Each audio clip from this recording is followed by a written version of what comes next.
My name was on a $470,000 mortgage I never signed. I found out my parents used my info for my sister's dream home. I didn't confront them, I just froze the loan. 2 days later, their realtor called me in a panic. I'm still shaking as I write this, but I need to get this out because I can't believe what my own family did to me, and honestly, I'm proud of how I handled it. I'm 28F, and I've always been the responsible one in my family. While my younger sister Madison, 25F, was partying through college on my parents' dime, I worked 3 jobs to put myself through business school. I've been financially independent since I was 22 and have worked incredibly hard to build my credit score up to 820. I'm talking about never missing a payment on anything, keeping my credit utilization under 10%, and being obsessively careful about my financial reputation. Madison, on the other hand, has always been the golden child. She's got that bubbly personality that makes everyone love her instantly, and my parents have always treated her like she could do no wrong. She dropped out of college twice, has never held a job for more than 6 months, and has absolutely destroyed her credit with unpaid credit cards, defaulted student loans, and even a repossessed car. Last I checked, her credit score was somewhere in the 400s. Despite all this, she's been dating this guy Trevor for 2 years, and they got engaged last Christmas. My parents were over the moon, talking about how Trevor was going to stabilize Madison and how they made such a perfect couple. I bit my tongue because Trevor seemed decent enough, but I knew Madison's track record. The drama started 3 months ago when Madison announced she and Trevor found their dream home, a gorgeous 4-bedroom colonial in an upscale neighborhood about 20 minutes from where we grew up. The asking price was $470,000, which seemed absolutely insane for someone with Madison's financial situation. When I asked how they were planning to afford it, Madison just giggled and said Daddy's handling everything, while my mom beamed with pride. I thought maybe my parents were co-signing or helping with a down payment, which honestly annoyed me because they'd never offered to help me with anything financial. But whatever, I was used to the favoritism by then. Fast forward to last Tuesday. I was at work when I got a call from an unknown number. Usually I don't answer those, but something made me pick up. It was Jennifer Collins from First National Bank, and she was calling to congratulate me on my new home purchase and remind me that my first mortgage payment of $2,847 would be due on the 15th. I literally thought it was a scam call at first. I told her there must be some mistake because I definitely hadn't bought a house. But Jennifer seemed confused and started reading off details: my full name, social security number, current address, employment information, everything. She said the loan had been approved 2 weeks ago and closing was scheduled for that Friday. My blood ran cold. I asked her to repeat the property address, and sure enough, it was Madison's dream home. Jennifer seemed to realize something was wrong and put me on hold to speak with her supervisor. When she came back, she very carefully explained that according to their records, I had applied for a $470,000 mortgage loan, provided all necessary documentation, and been approved. She offered to email me copies of all the paperwork. I was sitting in my car in the parking lot at work, hands shaking, as I opened those emails. There was my signature, or rather, a very good forgery of my signature, on a loan application. My employment details, my social security number, bank statements that I'd never provided, tax returns, everything. Someone had created an entire financial profile for me and used it to secure a mortgage I knew nothing about. The most damning piece of evidence was the phone number listed as my contact. It wasn't my number, it was my mom's cell phone. I sat there for probably an hour just staring at the documents, trying to process what I was seeing. My own parents had committed identity theft against me to help Madison buy a house. They'd forged my signature, used my credit, and essentially stolen my financial identity to make their precious golden child's dreams come true. The rational part of my brain knew I should call them immediately and demand an explanation. But I was so hurt and angry that I couldn't even form words. Instead, I called Jennifer back and told her I needed to report identity theft and fraud, and that I had never authorized this loan application. She was incredibly professional about the whole thing and immediately began the process to freeze the loan pending investigation. She explained that since the closing was scheduled for Friday, this was Tuesday, they would need to notify all parties immediately that the loan was being suspended due to fraud concerns. I asked her not to contact me at the phone number on the application, aka my mom's number, and gave her my real contact information. Then I went home, called in sick for the rest of the week, and waited. I didn't have to wait long. Wednesday morning, my phone started blowing up. Missed calls from Mom, Dad, Madison, even Trevor. Text messages ranging from concerned, "Honey, call me back, there seems to be some confusion with the bank," to angry, "How could you do this to your sister on her wedding year?" to desperate, "Please call us back so we can explain everything." I ignored every single one. Wednesday afternoon, Madison showed up at my apartment. She was crying, which was her go-to manipulation tactic since we were kids.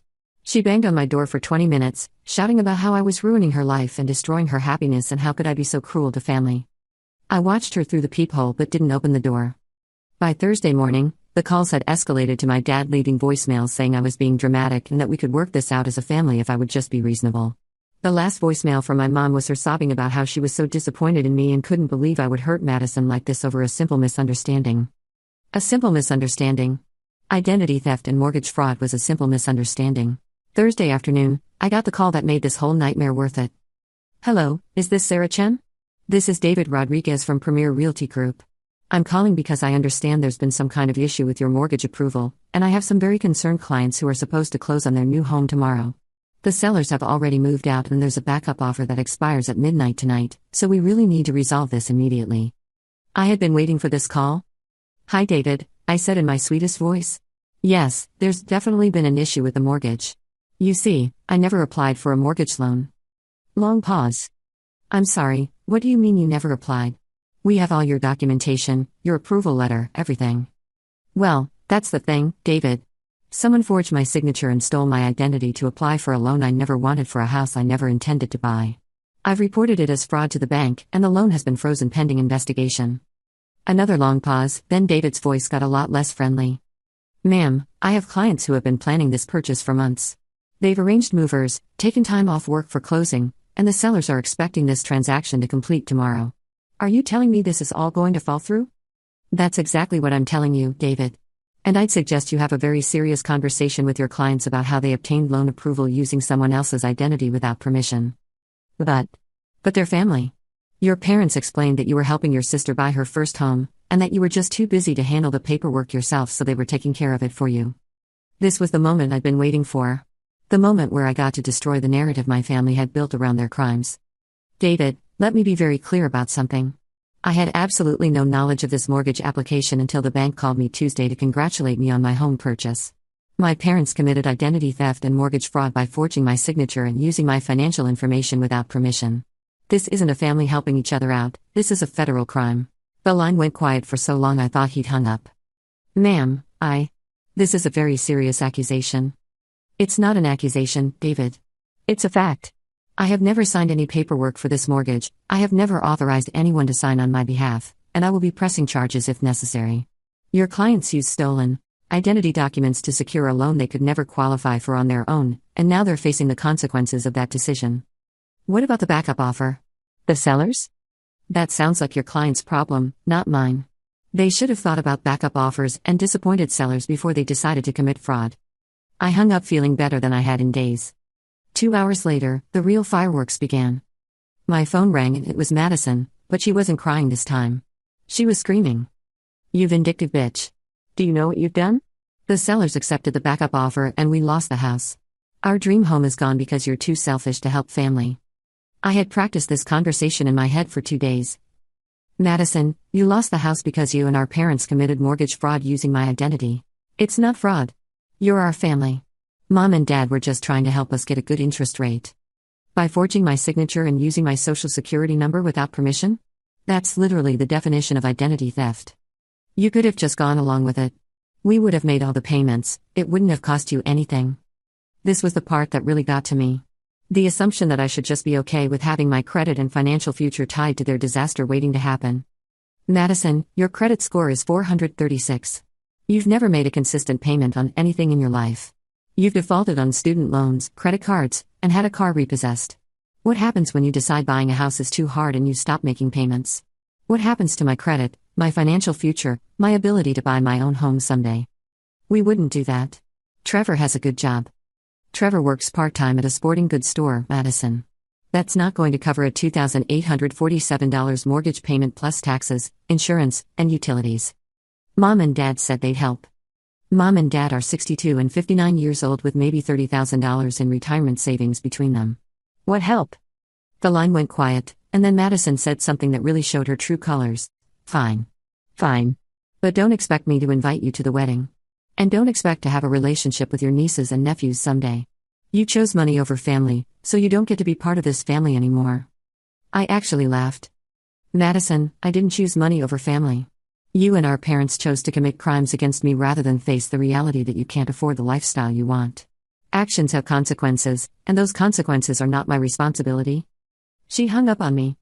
That evening, my dad called. I almost didn't answer, but I was curious to see how he'd try to spin this. Sarah, sweetheart, I think we need to talk about this situation. The situation where you committed identity theft and mortgage fraud against your own daughter?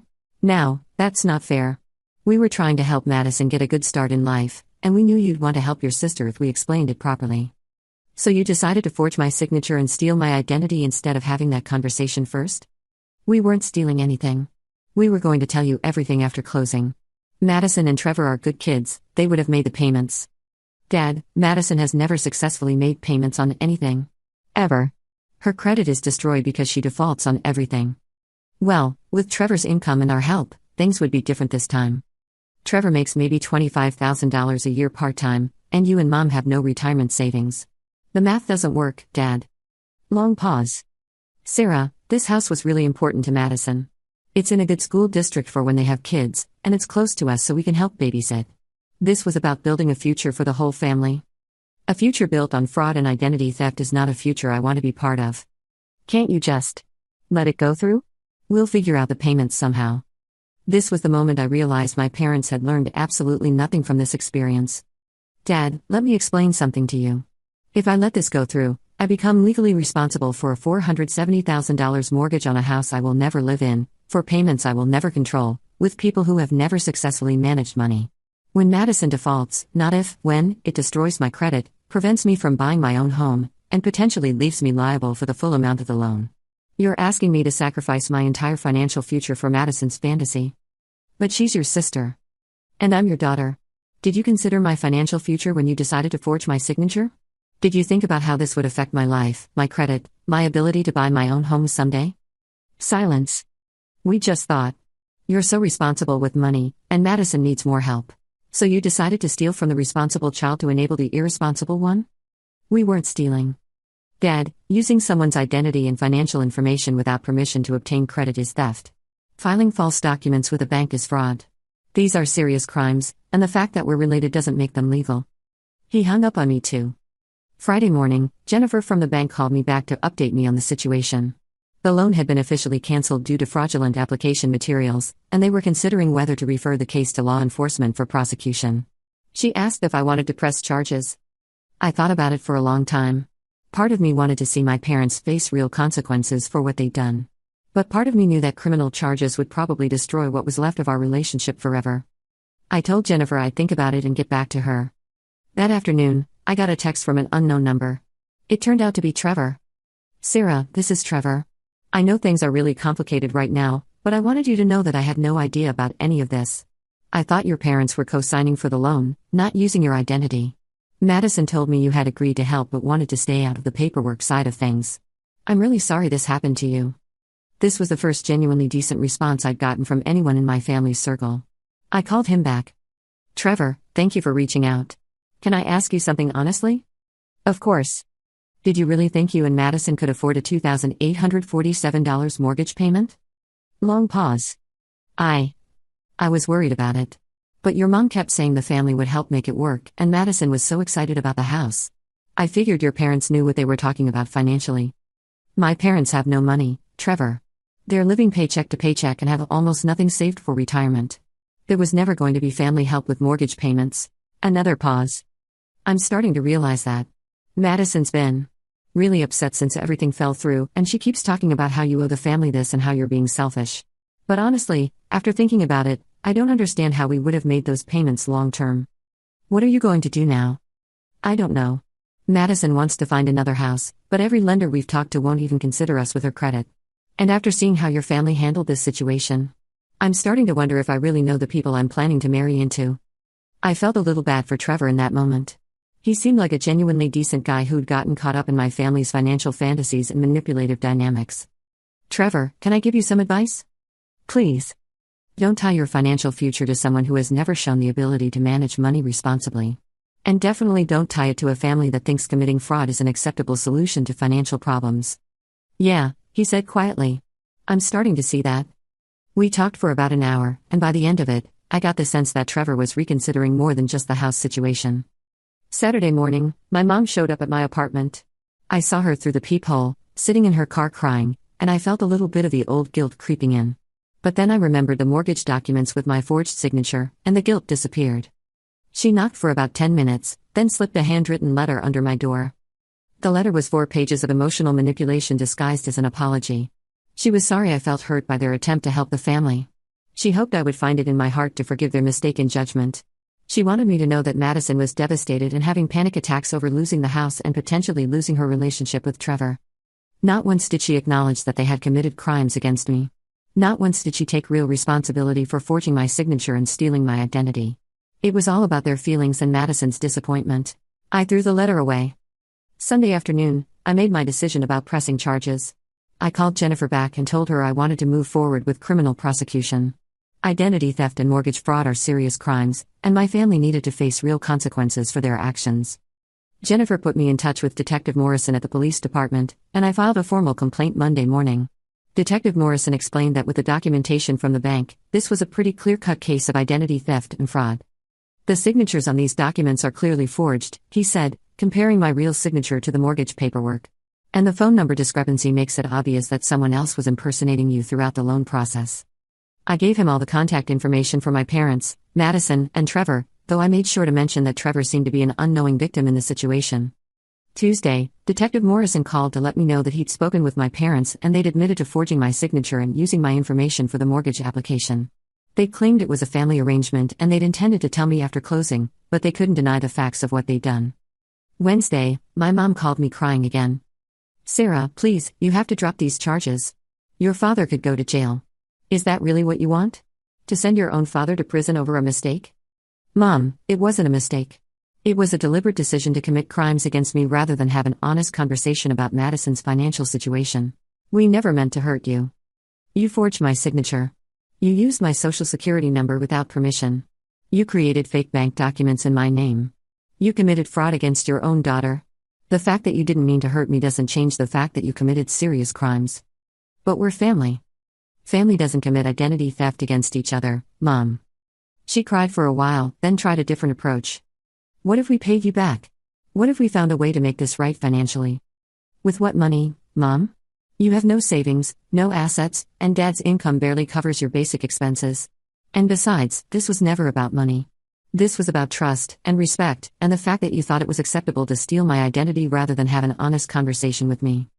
We just wanted to help Madison get a good start in life.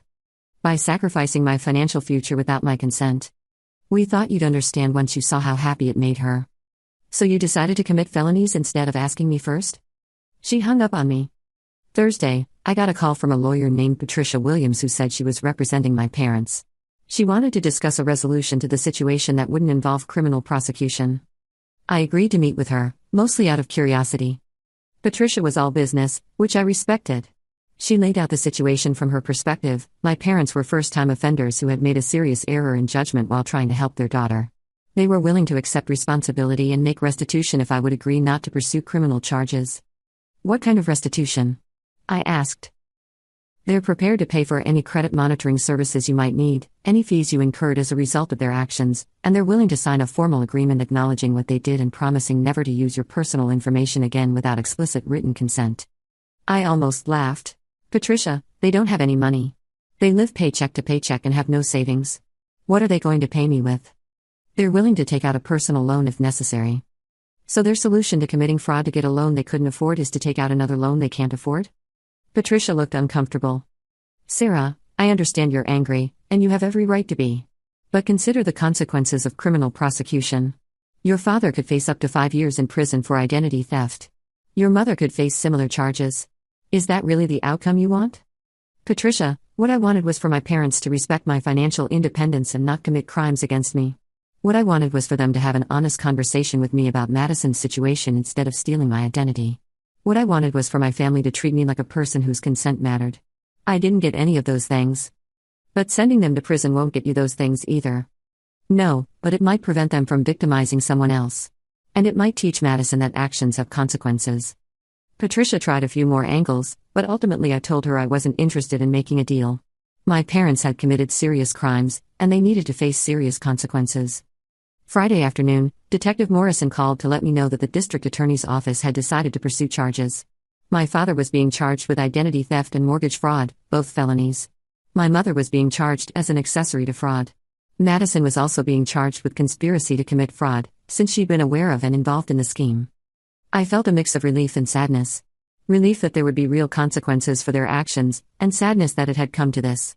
That evening, Trevor called me. "Sarah, I wanted to let you know that I'm calling off the engagement." "I'm sorry to hear that, Trevor. Are you okay?" "I'm actually relieved. The more I've thought about this whole situation, the more I've realized that I was about to marry into a family that thinks fraud is acceptable if it gets them what they want. And Madison. She's still insisting that you're the villain in this story. She genuinely believes you owe her this house, and she can't understand why using your identity without permission was wrong. I'm sorry you got caught up in all this." "I'm not. Better to find out now than after we were married and I was legally tied to all this financial chaos." Trevor was a good guy. I hoped he'd find someone who deserved him. Over the next few weeks, I got sporadic updates on the legal proceedings. My parents had hired a lawyer and were apparently trying to work out a plea deal. Madison was trying to claim she didn't know the mortgage application was fraudulent, but the DA's office had evidence that she'd been present when some of the paperwork was forged and had actively participated in providing false information to the lender. I also learned that the sellers of Madison's dream house had sued my parents for breach of contract and were seeking damages for the costs they'd incurred when the sale fell through.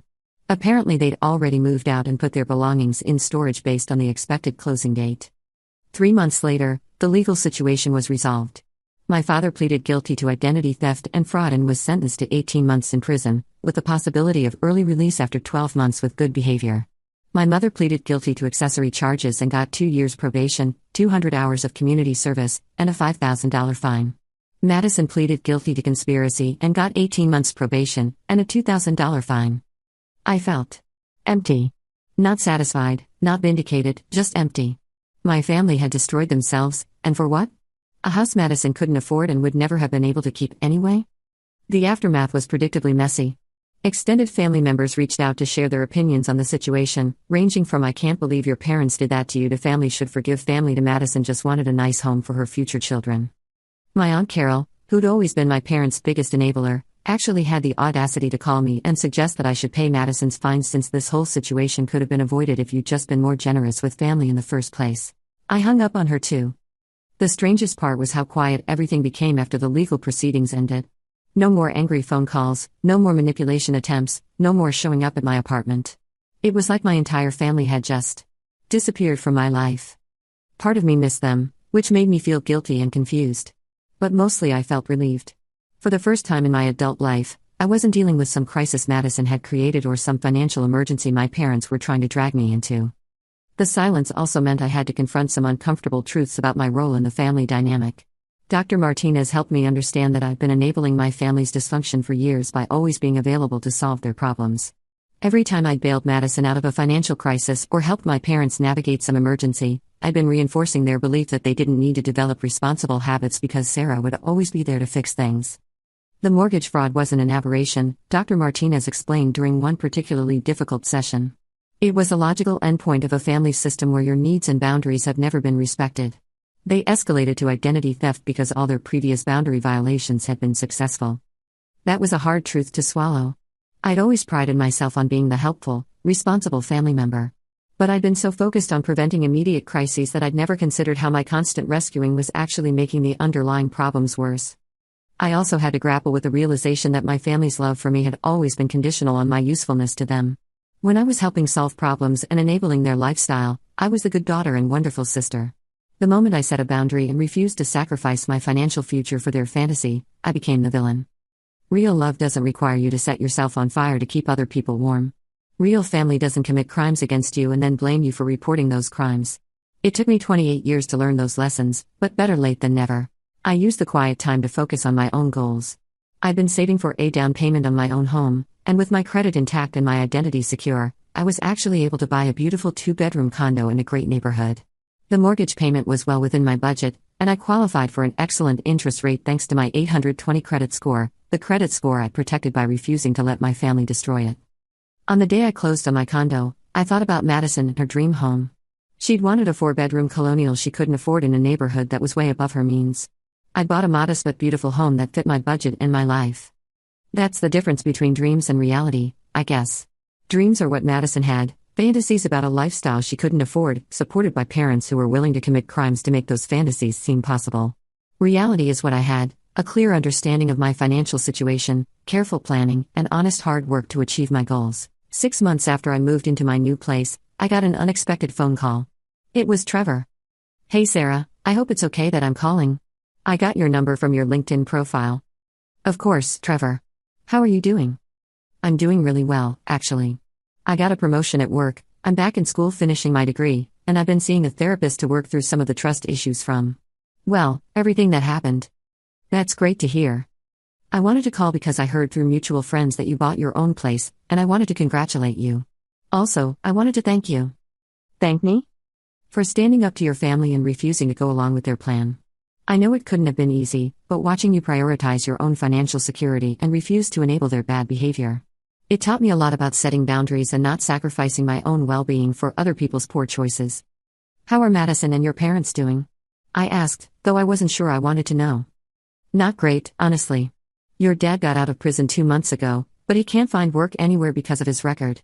Your mom is struggling financially and keeps asking relatives for money.